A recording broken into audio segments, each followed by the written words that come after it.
Hello बच्चा party, I hope you all are doing well. So आज का हमारा टॉपिक है properties of electric charge. So one by one will discuss about all the property of electric charges. Charges are basically of two type: positive charge and negative charge. Positive charge is due to positive, that is proton. Negative charge is due to negative charge, that is of electron. So discuss one by one. So very first property of electric charge is that unlike charges attract each other and the like charges repel each other. That means अगर आपके पास दो unlike charges, unlike मतलब opposite, एक positive charge और एक negative charge, या एक negative charge और एक positive charge, तो वो charge क्या करेगा? एक दूसरे को अट्रैक्ट करेगा. कैसा होना चाहिए? पॉजिटिव नेगेटिव का पेयर हो सकता है, नेगेटिव पॉजिटिव का पेयर हो सकता है.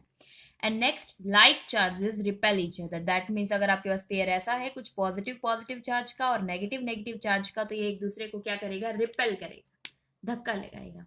Next property is based on the force, कि ये दो चार्जेस अगर हम लेते हैं तो दो चार्जेस के बीच में लगने वाला फोर्स कितना होता है. ठीक है, किन क्वांटिटीज पे डिपेंड करता है. Let's see. हाँ जी, have a look on the second property of electric charge. The force between two charges vary directly as a product of two charges and inversely as the square of distance between them. देखिए, अगर आप दो charge लेते हैं Q1 और Q2 और उनके बीच के डिस्टेंस को आप स्मॉल r से रिप्रेजेंट करते हैं, तो ये जो फोर्स है वो किसके प्रोपोर्शनल होगा? That is a symbol of proportionality. Product of charges उन दोनों चार्जेस के प्रोडक्ट के प्रोपोर्शनल होगा और inversely proportional to the square of distance between them. उनके बीच का जितना डिस्टेंस है उसके स्क्वायर के प्रोपोर्शनल होगा. जैसे ही आप प्रोपोर्शनैलिटी साइन हटाते हैं तो वहां पे एक कांस्टेंट आ जाता है, that is the constant of proportionality. और ये जो रिजल्ट हमने ऑब्टेन किया है फोर्स का, this is the mathematical statement of Coulomb's law. Coulomb is basically the unit of charge. और ये हमने कौन सा फोर्स डिस्कस किया है? चार्जेस पे लगने वाला है force. That's why termed as Coulomb's law. Have a look on the more properties of electric charge. Third is electric charge is conserved. It can neither be created nor be destroyed. Basically electric charge जो है वो conserved quantity है, संरक्षित quantity है. ना तो हम उसे क्या कर सकते, क्रिएट कर सकते हैं, ना ही हम उस चार्ज को डिस्ट्रॉय कर सकते हैं.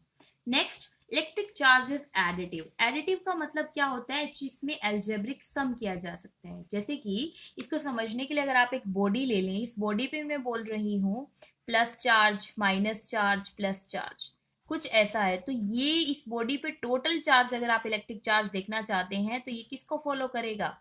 एडिटिव प्रॉपर्टी को. तो आप क्या कर सकते हैं? Plus q minus q plus q. तो total charge on the body will be equal to only plus q. Next, electric charge is quantized and so the quantum of charge is equal to that on electron. Any other charged body will have a charge q. Basically क्या है कि electric charge quantized होता है. Quantized का मतलब क्या है? Quantized quantum से आया है.